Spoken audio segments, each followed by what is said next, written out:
Salam and welcome back, everybody, to our podcast, Unapologetic, the Third Narrative. Our original and authentic initiative in light of the war in Israel and Gaza. A platform where we will share our identities, views, and experience from the ground. Amira. Ahlan. Good to see you again. Good to see you too. It's also a pleasure to have our guest today with us. Drum roll. So today with us, we have a very special guest. Alana Zeitchik. And I said it correctly, the last name, which is not an easy one, I have to say. Thank you so much for being here. Thank you for having me. So just a quick bio about Alana. Alana, you can add, remove, focus on whatever you want.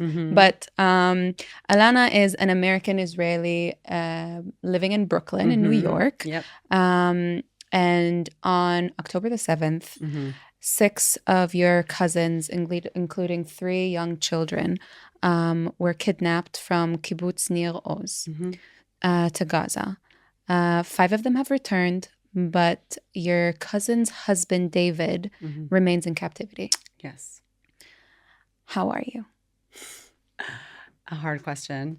I am better now. I'm here in Israel, so I've been better being here with my family. It's been, it's what I longed for from the moment I found out they were taken. Well, from the moment of October 7th.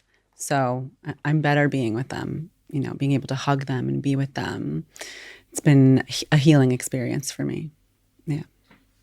We're really glad that, at least most of them are home. Yes. And safe. And it's a miracle. Like I really had hope from the beginning. I did. And I believed it. And I said, if I believe it, it will be. Which sounds like I think I have a lot of power, but it was, yes. It was really the only way to cope, to believe it. And, for them to be here is truly a miracle. Incredible. So, but you are the only one who live in the U.S., correct? So like your family, the majority of your family or all of your family lives in Israel? Yeah. So I have a very big family here in Israel. My mom is one of 5 and, they all have kids and their kids have kids and everyone lives here. My mom is the only one who made her way to the West. And I grew up outside New York and still live in New York. I'm forever New Yorker. I say I'm like half Brooklyn Jew, half Yemenite. That's how I call myself. And so my brothers and I are the only cousins that are outside of Israel. Wow, that must have been... no comparison, but that must have been extremely difficult to... Like, I know a lot of my Israeli friends that have other citizenships that I would ask them, like, why... this is like smack in the beginning of the war. Why are you still here? Like, go to your parents, go to safety, go. And they was like, I would never forgive myself if I left during this time. And these are not combat soldiers. These are not people that are in reserves. These are normal people that... were like me and you, Ibrahim, locked in the house, fearing for our lives, like being in pain. So I don't know what it would have, or maybe you can tell us a little bit of how it was to witness everything that was going on in the States, in New York, and things unfolding here, being someone who's extremely directly affected by it. Yeah, walk us through it. Very different. How was the 7th? What happened? Where were you? Where were you? So I was home. It was a Saturday morning, as you know, and I got up to go to yoga, as I do every Saturday, and I saw the news. And my cousin Sharon lives on Kibbutz Nir Oz with her husband David and their twins, Emma and Yuli, who are 3. And it's so close to Gaza that anytime there were rockets, we have a cousins group chat. And she would always write in the group chat, I'm okay, or just tell us what's going on. This time, my brother and I, we woke up to nothing. The group chat had nothing from her.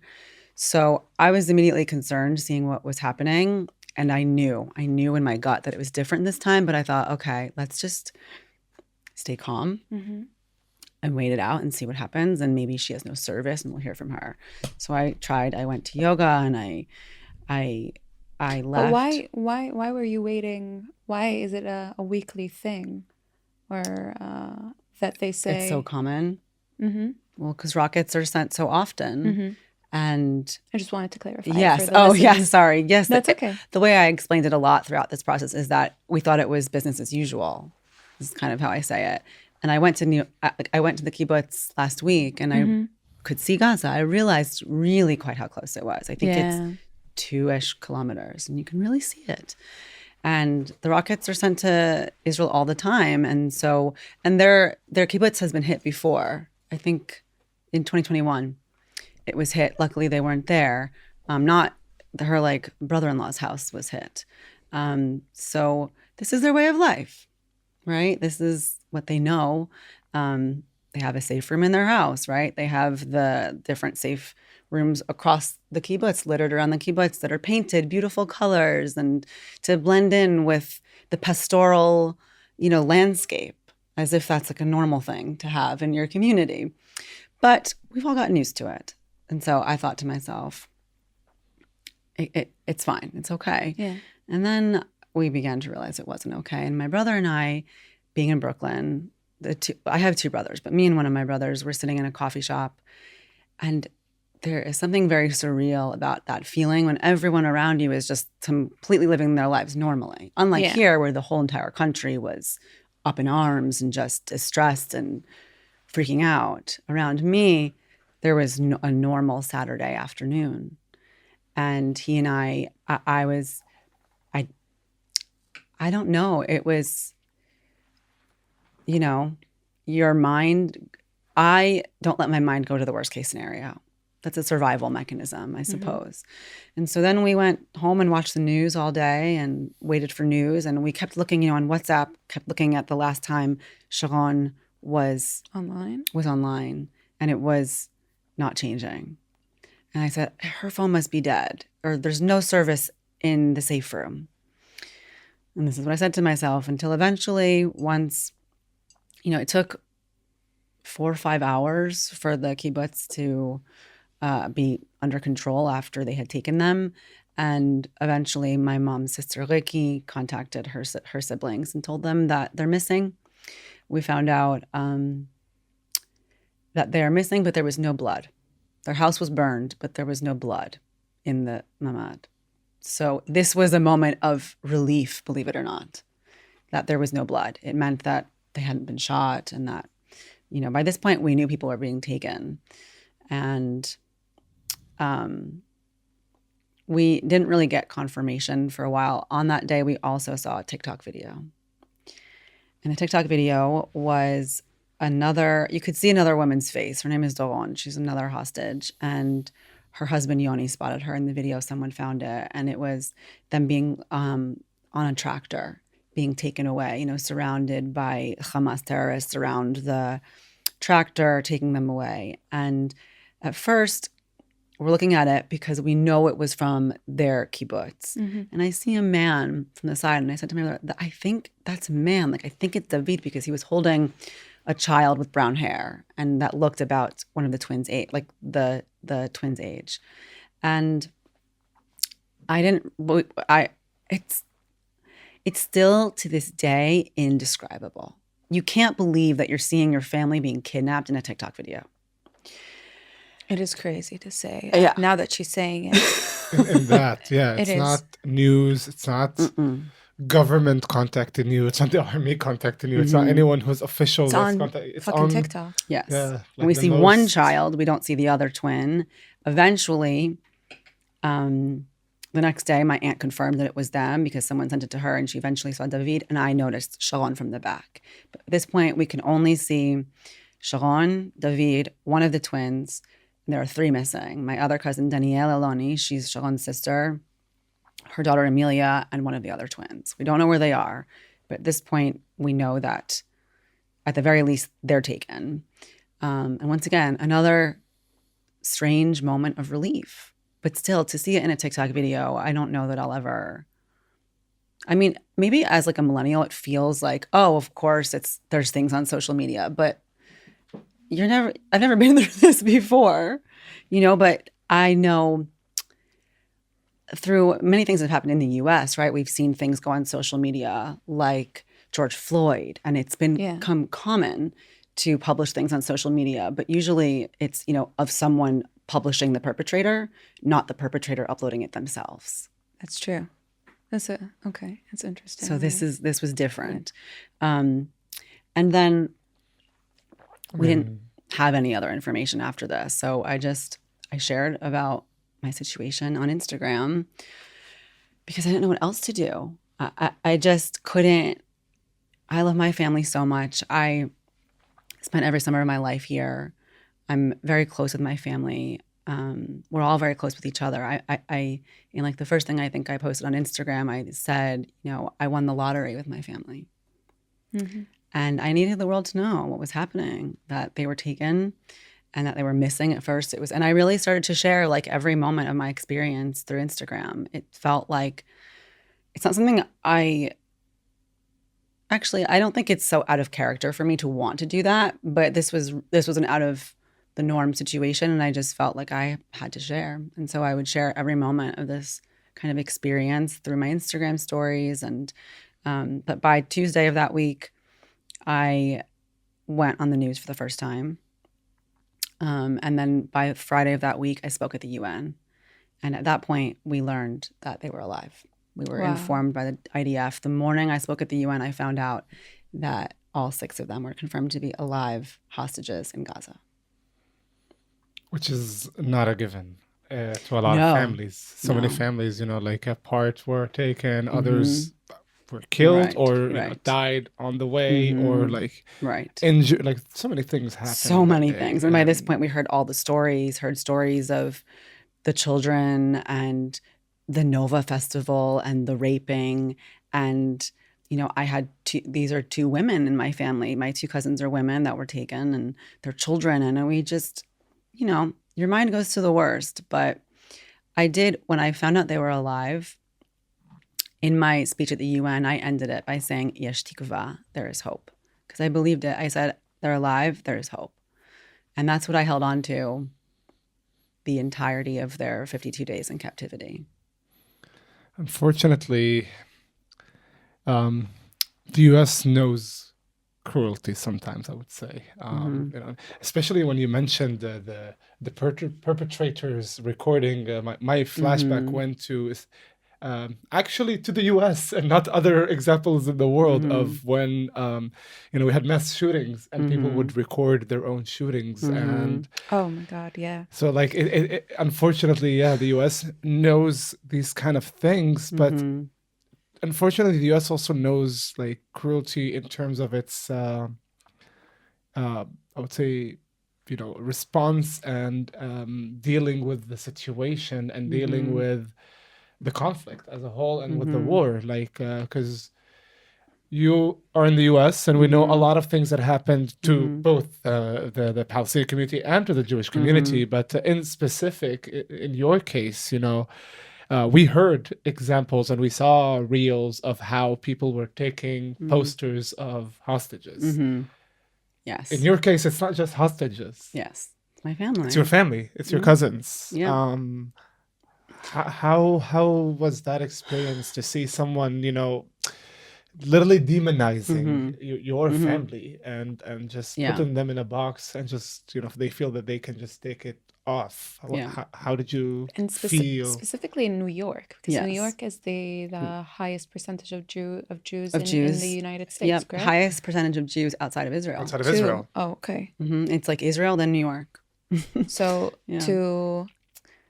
someone, I think on our podcast, said it, or in one of our interviews, that they were questioning whether or not, New York is, that definition of the second, kind of the second home, from New York to Israel, from Israel to New York. Yeah, questioning it because of the negative response that happened, even though there's so much. Is New York for Jews? Is it not? Is it It was heartbreaking. I very... immediately knew that I could focus on nothing but my family. And I did, in previous years, previous wars, I may have gotten pulled into the discourse at the time. It was impossible for me. I was like, I don't have time for the discourse. I have bigger things to worry about right now. But it was heartbreaking. It happened like by October 8th, there were already people shouting against us, already not embracing us. Mm-hmm. And I had kind of learned about this a couple years prior in 2021. But this to me was like on a personal level, how there were some friends of mine who, and when I say friends, I don't mean these are super close friends of mine. Of course, close people in my life were very supportive of me. But there were people who know me who just so quickly moved on from what was happening to my family. And the posters became, my brother really was the sort of poster vigilante. Mm-hmm. He was the one. You were on social media. Right. I was the one on the news. He was on the streets. Yeah, I was the one speaking at the UN because that's my personality type. He was, his way of action was putting posters up on the ground, constantly. Yeah. And he had many experiences where he was doing it and he said to someone, "This is my cousin." And they just wouldn't look him in the eye. And I don't know, I still to this day, I'm still right now in a state of questioning, how did we get here? How did we get here? What do you mean? How do we get to this place where a person can look at a poster of a kidnapped child, a 5-year-old, a 3-year-old twins, and rip it down? How is that the world that we're living in right now? You mean as human beings? Yes, as a human race? As human beings, as especially these people that were tearing down these posters did not have ties to the conflict or to this land or to the people that live. Maybe they know people, right, who live here. I can't say because I don't know each individual's personal history. But, there was one guy, and I live in Brooklyn. Like, we live in one of the most liberal communities in the country. And it was very lonely walking around, Williamsburg, Brooklyn, where he and I went putting up posters. And this is a community I've been a part of for over a decade. That through any other crisis in the world, we've all been aligned. On this, somehow my family and our experience was left out of it. And to walk around, put posters up, and then the next day I went back to that same area and they were all torn down already. Every single one. And it was heartbreaking. But I personally tried my best not to focus on it too much, because I felt that as people started to engage with me more on social media, I personally noticed more people supporting me quietly, that there was just maybe a quiet majority, a more silent majority. However, I did write an op-ed in the New York Times about this subject of feeling the loneliness of like, why couldn't more people in my community help me hold my grief? That's interesting, because we kind of say the same thing about here. Like, I'm sure. we talk about, 1 second, let me take off my jacket.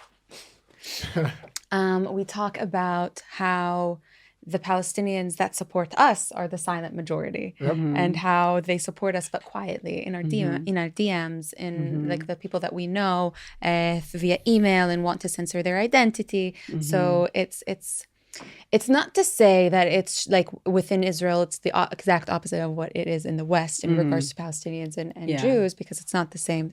Or Israelis, because it's not the case. But there are some stark opposites. It's just interesting dynamics that you would experience there, and I think like what it stems from is not the Israeli versus Palestinian. It's the what is the group that is sort of like the popular one, and or the views that are popular, like not group, the views that are like now popular and now accepted, and now like kind of like the majority speaks in, and especially with social media that is polarizing the voices so much that you are in one of the two boxes. Right. So if you are in the Jewish/Israeli box versus the much more popular Palestinian box in the US, then you're targeted. And when someone wants to support you, they'll support you silently. Right. I feel for us, it's like, the more popular box is not to be in a place that is so, accepting and welcoming and bringing talking this complexity, and it's not the time to talk complexity, which we're doing regardless of what anybody else is saying. But that's why it's uncomfortable for people to support us publicly, because they, we're not in what's it called, like kind of popular, trendy, right now. Yeah, literally, it's like what's trendy, and this is like always been our comment, which is actually it's not a bad thing, because we're not looking to be popular, right? If we wanted to be popular, we would say what the vast majority that is, or let's say the louder voice on social media wants. Right. But we're never going to do that, and you will never not be yourself, of course, so you can be accepted by others, Like, why do you think picking a side is trendy? Like, why does that I can't understand why it's trendy to pick a side. And I mean, I can when I look at like identity politics in this current generation on social media, but I can't understand. I know as someone who is not directly impacted, who does not have skin in the game, as they say, is it so alluring to pick a side? That's a question. I don't really understand it. We interrupt this episode to express our heartfelt gratitude to our supporters and our Patreon members. Without you, we wouldn't be where we are today. So this is a reminder that if you join our Patreon community, you will have access to exclusive content, and you will be the first to know when we have something going on in your city. So that is your reminder to join the Patreon, and you can do it with the link in our description. Thank you so much for your support. We appreciate it a lot. Yeah, I always thought, especially living in the US, that kind of like back then I used to think that it's because the US is kind of like black and white. You're Democrat or Republican, you're like this or you're like that, you're like left or right, like there's no in between. But then you also look at Europe now, and you see that there's much more pluralism, I would say, in Europe, in parties and things like that. But still, even when you have diverse of parties, it's the world is dragging to black and white, this or this, right? Because it's easier, good and bad. It's easier. So right. It's easier. It's easier to hate, to say this is what's good. These are the good people, and these are the bad people. These are the people that I'm going to support, and these are the people that I'm not going to support. Especially when you have no skin in the game, right? Because complexity is going to confuse you. It's like, wait, but what does that mean? I'm going to have to put more effort in understanding the situation. No, I'd rather like these people completely and hate these people till the end. I think it'll make you uncomfortable also, like, being in the complexity, and you're like, yeah, but I like them, but I need to now absorb that, the side that I like is also bad at times or does wrong things. So like it affects your own emotions. So like, you're like, no, I don't want to be in that place where it's so complex. I just like them, and I'll and then like something that you always say, that then when it becomes the argument of the politically correct of terminologies versus the other, because when I fight for a terminology, people talk about genocide, people talk about this, it's not because our argument about genocide will not make it or break it in terms of the war or the genocide or anything like that. Like it's just a discussion for the sake of, I need to feel that the side I chose is the good side. Is the good side. Because I'm a good person. Right. Exactly. Because I'm a good person. It's centering oneself in a conflict.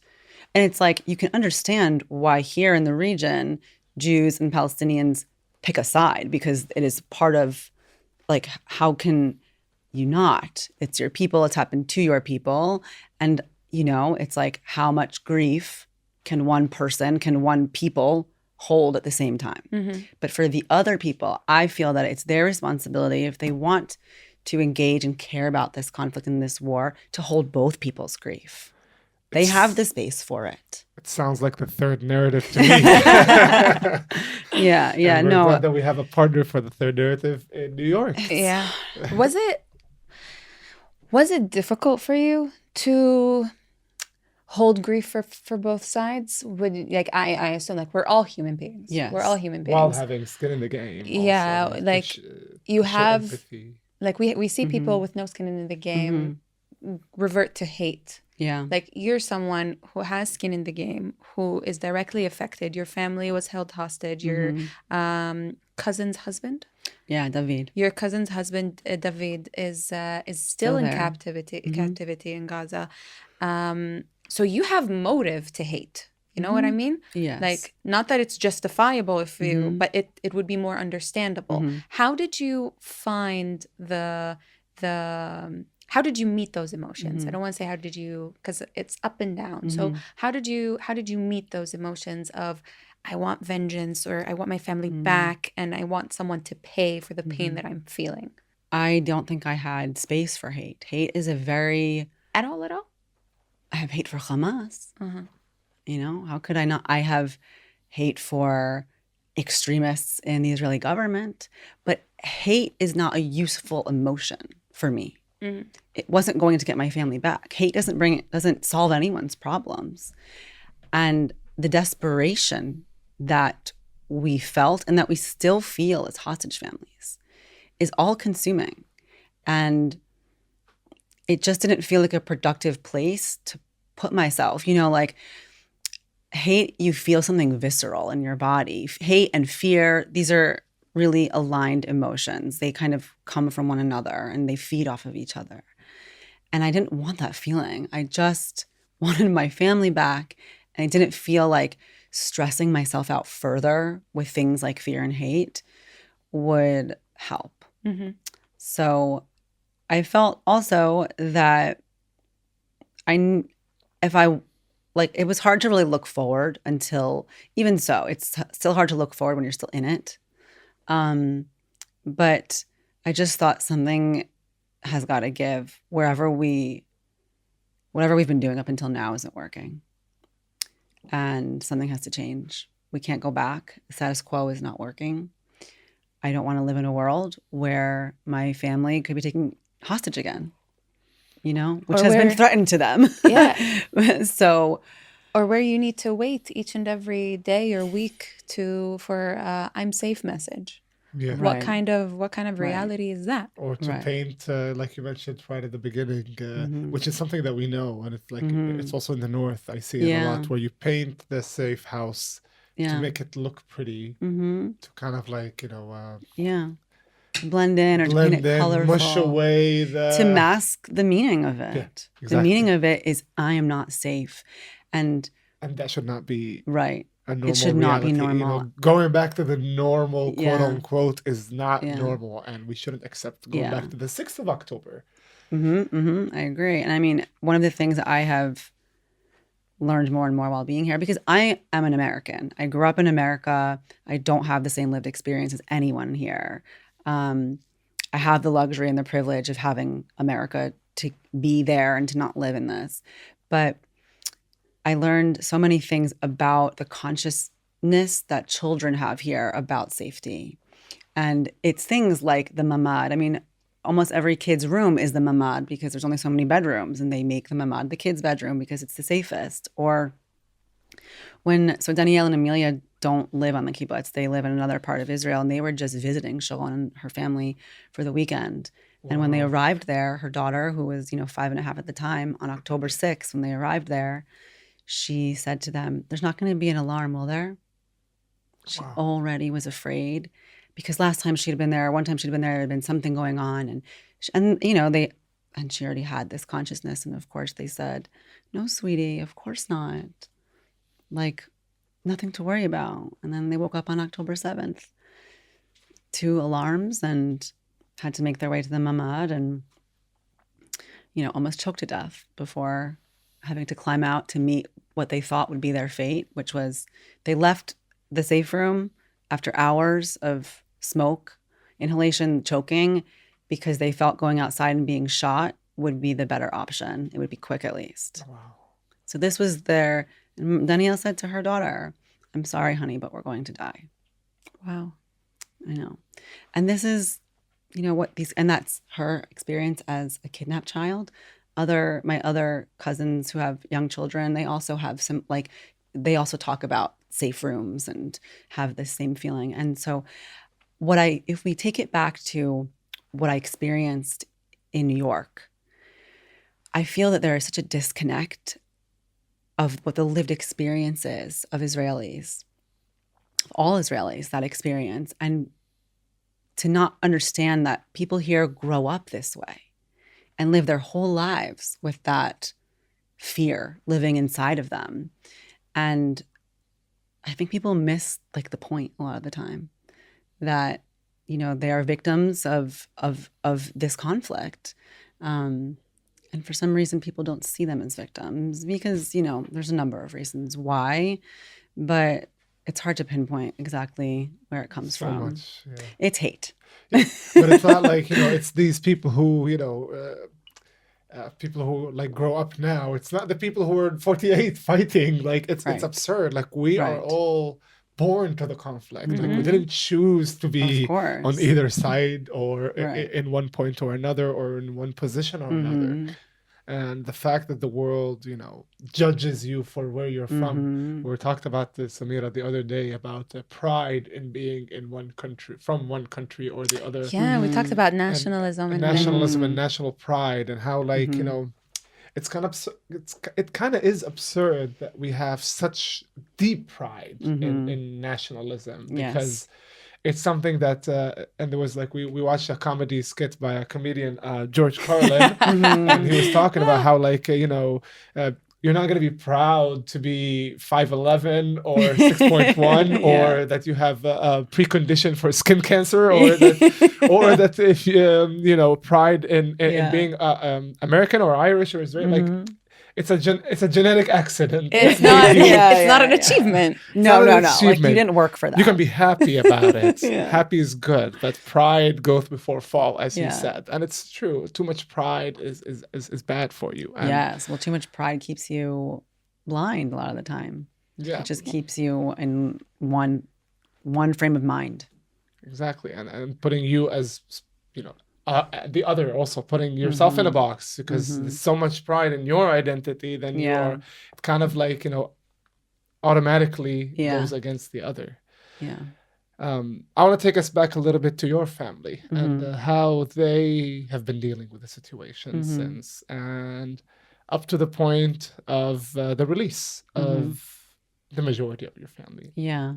Well, so they were there for 52 days-ish, like 50 and 52 days. Danielle, they had very different experiences, so they were taken separately. Sharon and her husband David and one of their twins was taken one way. So the twins were separated. Yes, the twins were separated. And Danielle and the other twin and her daughter Amelia were taken somewhere else. So they had very different experiences. They also... once they got to Gaza, they actually took one of the twins away from Danielle, her aunt, which they thought was her mother. You know, she said, "This is my daughter," and they took her, the twin, at gunpoint away from Danielle and gave her to someone. And she was alone for 10 days without anyone in her family, which we still don't quite. It's hard. She's 3 years old. You can't really quite know exactly what happened. We learn, like, sometimes she says things, but they had very different experiences. And you know, Danielle has come back and, you know, you can't quite heal from trauma that you're still living in. Sharon is missing her husband. She's desperate for David to return. They were there together and she actually wanted to stay with him. She was like, our family will take care of the girls. She didn't want to leave him so badly. She would have stayed there in Gaza with him just so that he wouldn't be alone. Yeah. So it's a struggle, you know, and it feels like it's never ending. And there are so many families and they feel like nobody's listening. And I still feel like it's very hard. And I mean, from my Western perspective, I feel it's very hard for hostage families to be heard. Here, they're heard more, at least. By who? By the people? By the public. Or by the government? Public. By the people.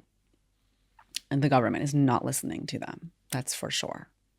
And I think everyone here understands that. I don't know that people in the West quite understand that. But for me, you know, when I found out they were returning, I mean, we watched every second on the news. I watched Danielle be the first person to come off of that. You were still in the U.S. I was still in the U.S. And I remember it was Thanksgiving and I was home with my parents and we were watching the news and I saw her and I just it's indescribable. I was like, I cannot believe this is happening, that they are alive. And when Sharon came out of Gaza a few days later, there's a harrowing image I will never forget.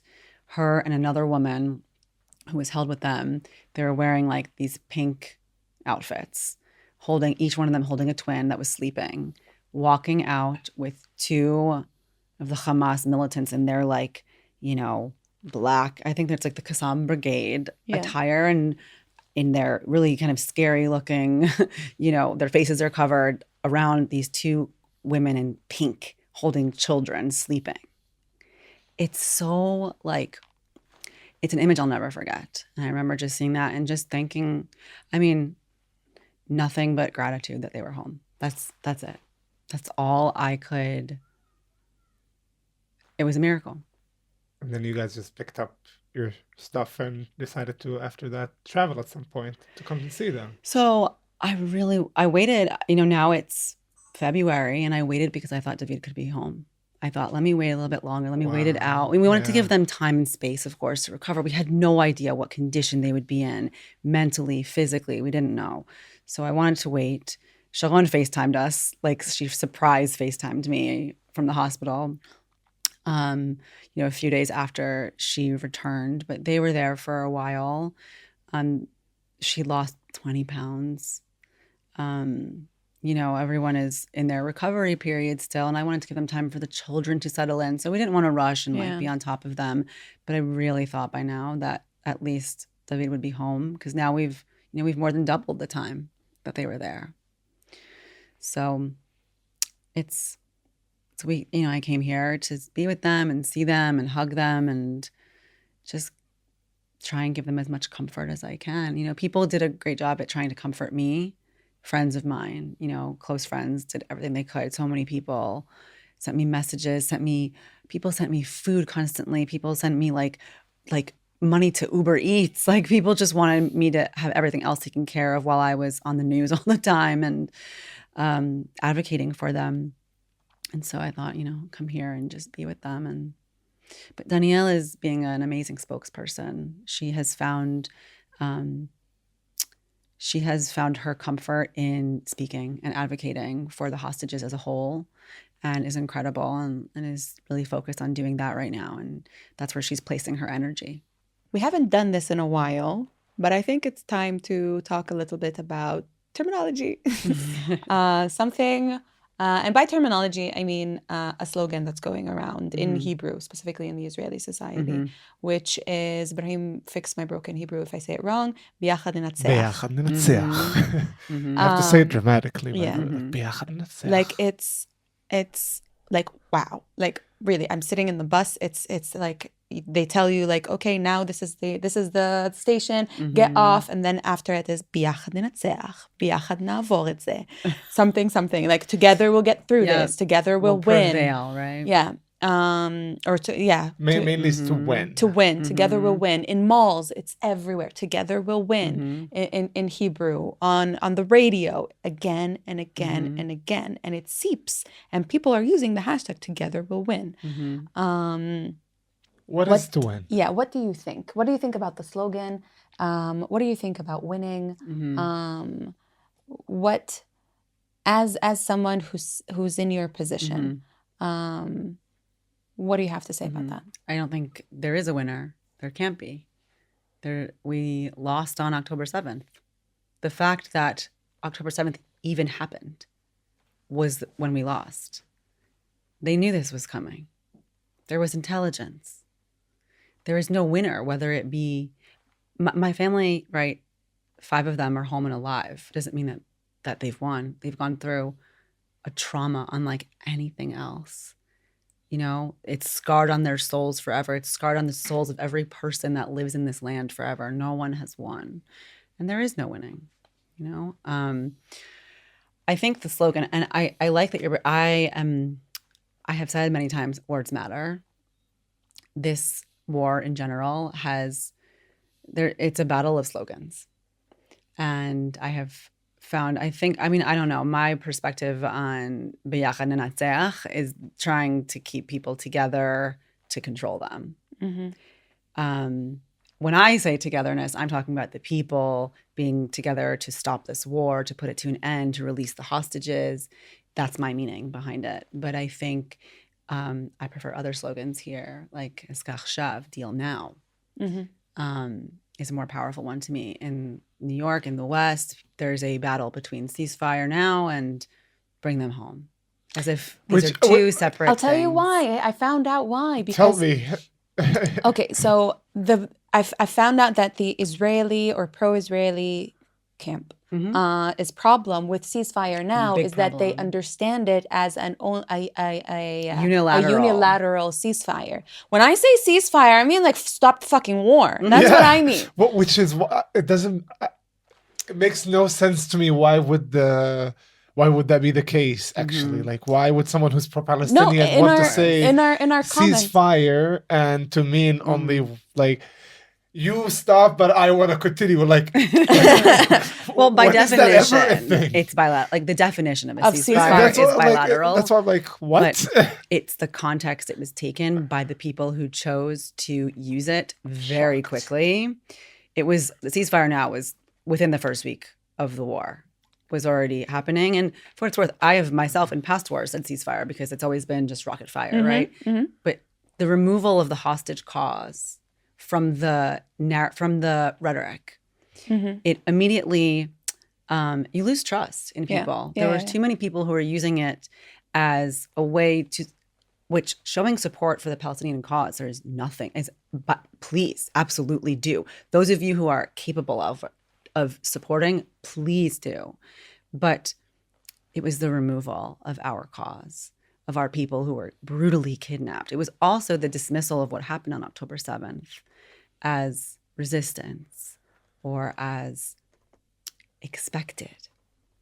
And it was, so when you lose trust, but I feel that those words need to be reclaimed because at the same time, they'd be more powerful together.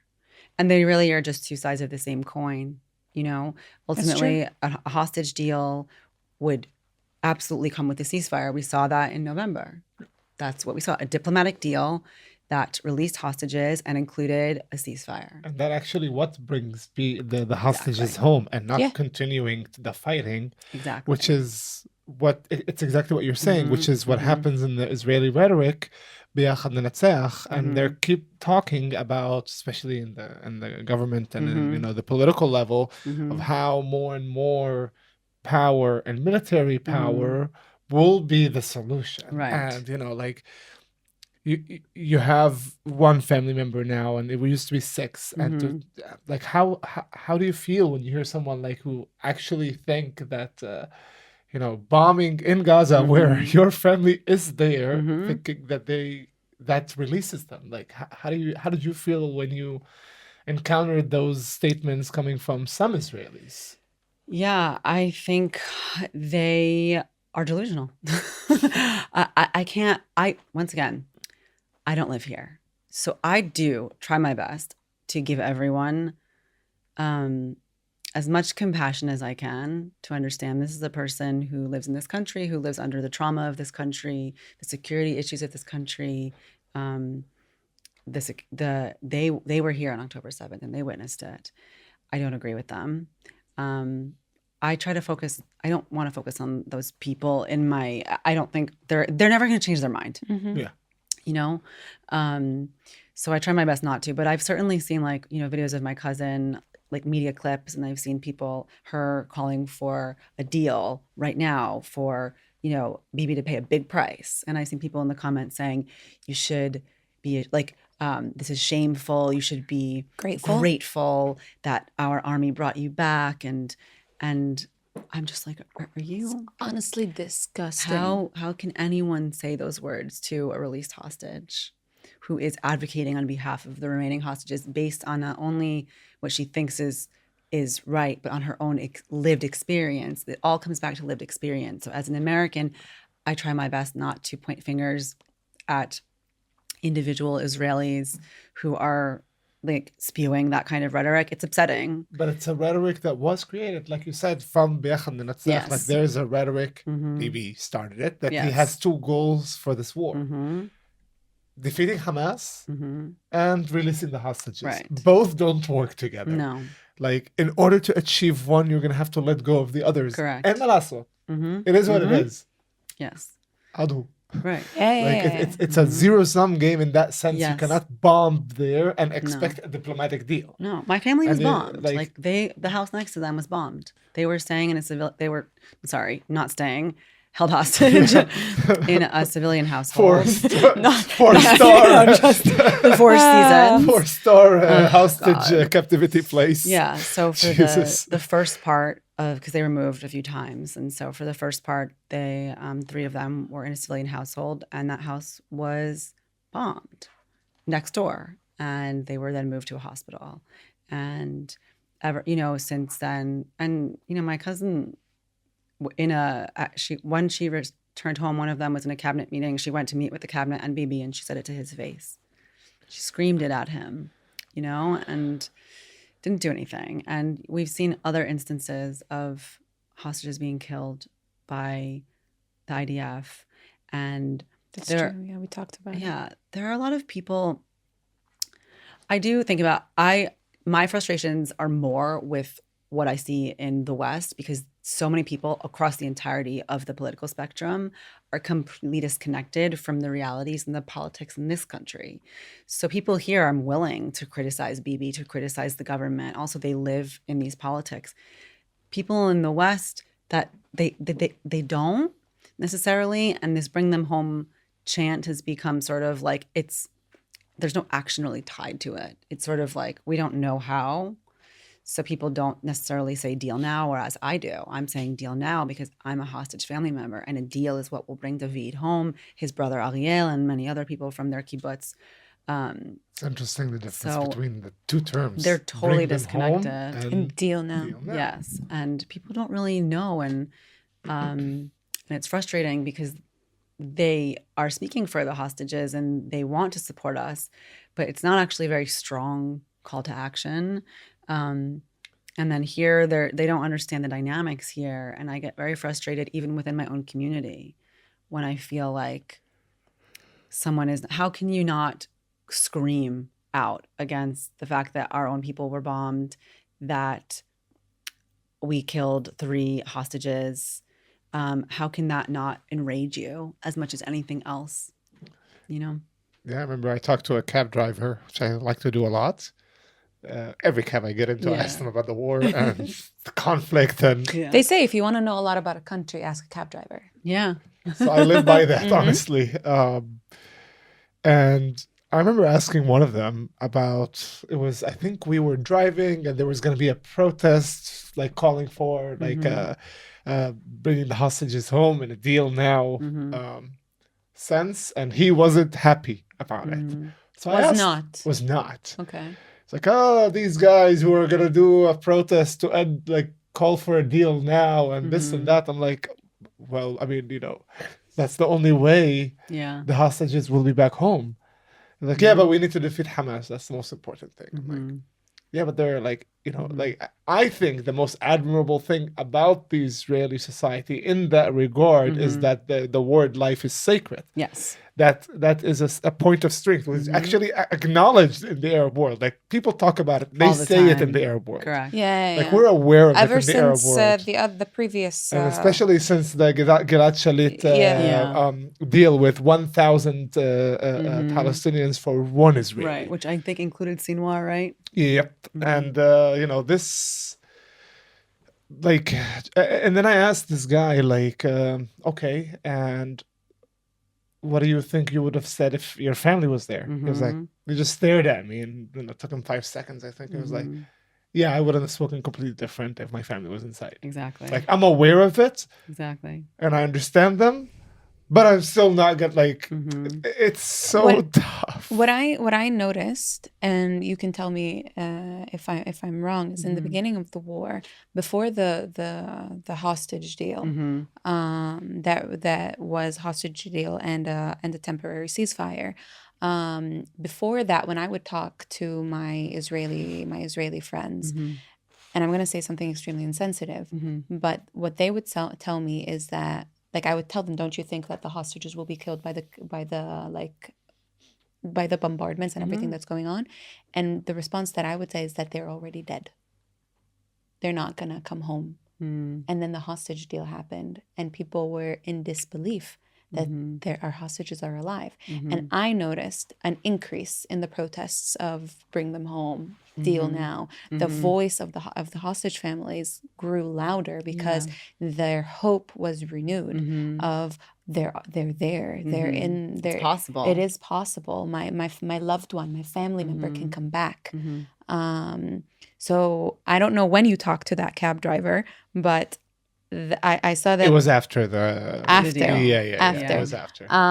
Unfortunately, but he did you did knock a little bit of sense into him, like you're like, oh yeah, that moment, you know. Yeah. A lot of people, you know, and it's like, I think we know the deal could have gone on if Hamas kept releasing people, and then I think they broke the ceasefire.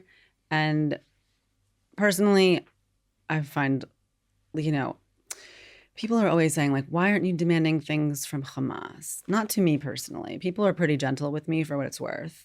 But I'm like, I don't know how to protest a terrorist organization.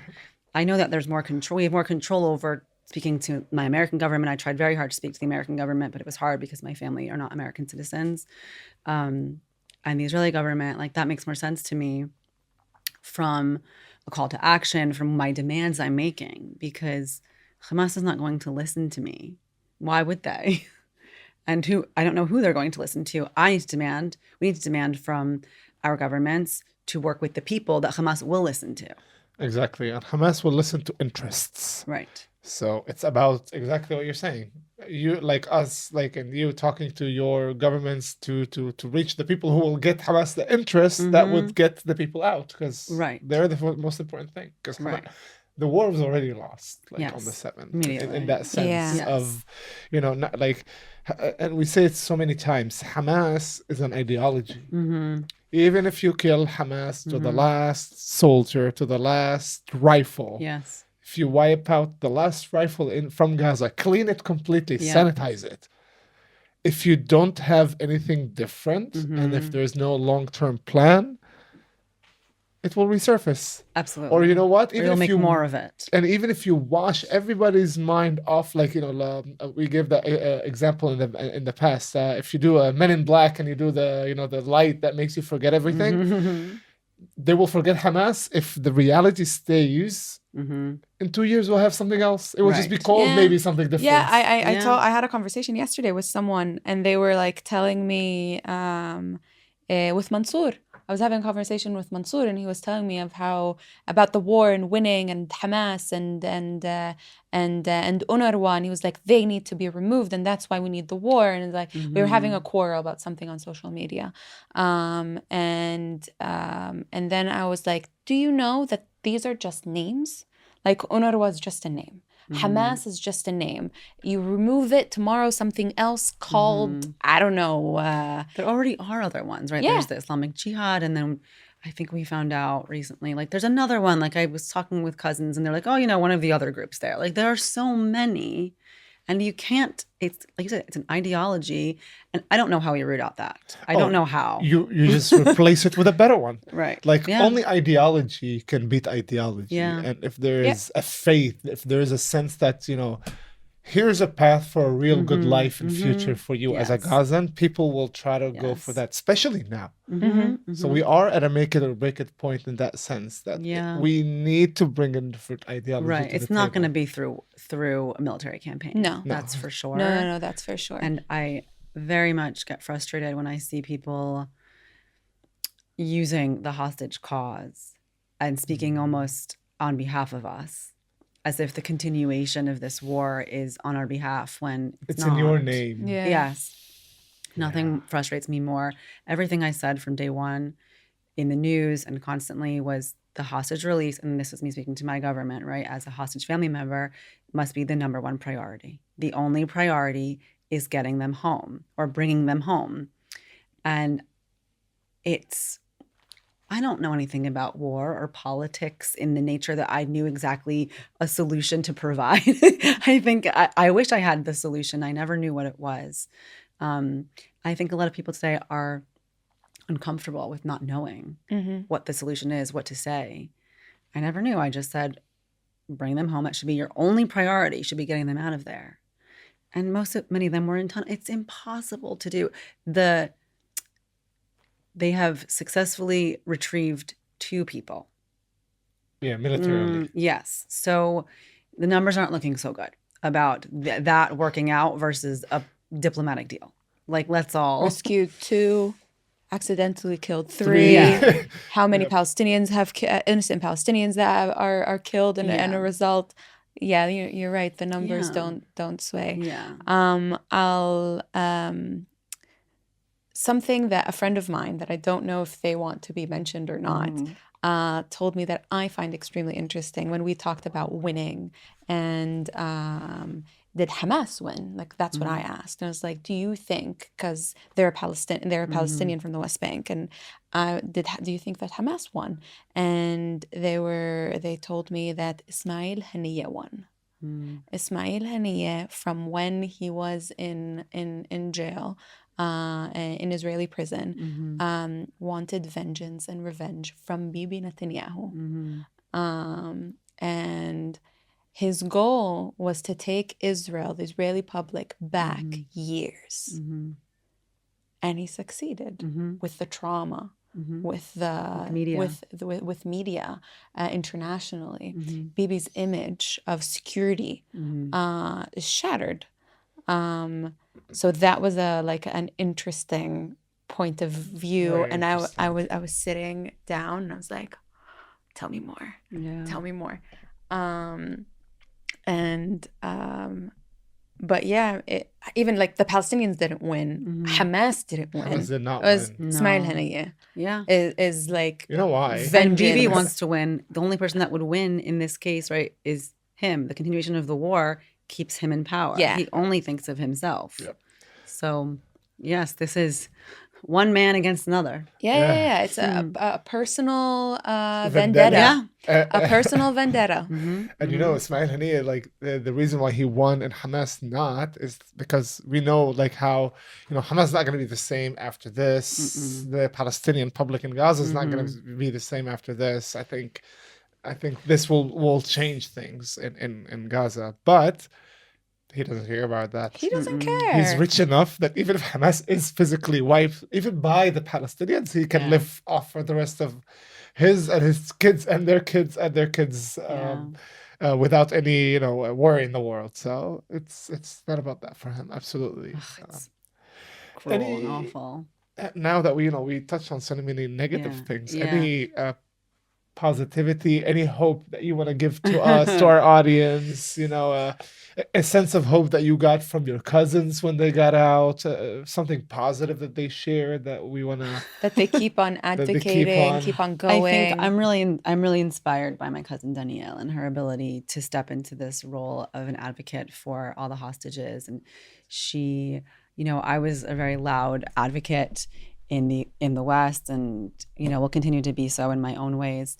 And someone said to me, like, when she was also in a propaganda video and she was very like vocal, and someone was like, your family is so spicy. Like in a good way, like being like, you guys like all like are fighters. Like strong women. Okay. And that's what she's doing. She's being a fighter, and she's, you know, and I'm really proud to see her. I can't imagine what she's been through, even as she's told me stories. I can't imagine it. So I'm really proud. Do you have a message to our listeners, whether they're Palestinian, whether they're Israeli, whether they're living in the West, in the States, English speakers? Do you have a message? Don't give up hope. It's my hope is that through this catastrophe that it is, through this war, that on the other end of it, that it won't be in vain, that all the lives lost, all of the massacres and the atrocities that have befallen, that it won't be in vain, is what I hope we will see on the other end of it. And that to do that, though, for that to happen. We have to come together. We cannot continue to fuel divisiveness and the polarity amongst the people, which may exist on social media, it may exist in real life, but we have to, I think, be curious, ask questions, have dialogue and conversations. And through that, similarly to diplomacy, through that is how we build the future for this region that it deserves. And so I think it's important for everyone to, it's going to be emotional for people to speak about, to talk about. And I think taking a pause and coming back to the curiosity and the focus on dialogue and compassion is what's needed. And we can only do it as a people because, as we can see, we don't have leaders who are doing it for us. Yeah, that is, wow, you like put that beautifully. And I wanted to say this because we talked about it when we met the other day. Mm-hmm. Joint marches. If you're watching this, if you're listening to this, and you are in the West and you're a Palestinian or an Israeli, organize joint marches. Not just Jewish Arab, not just Palestinian Jewish and Israelis with both flags. You want to take it even further? One flag on one side, the other flag on the other side. Sometimes there's just no flags. There are people in New York who do no flags, and they use the slogans and all the slogans together. All the slogans together. Ceasefire now and release the hostages, or deal now. Deal now would cover it all.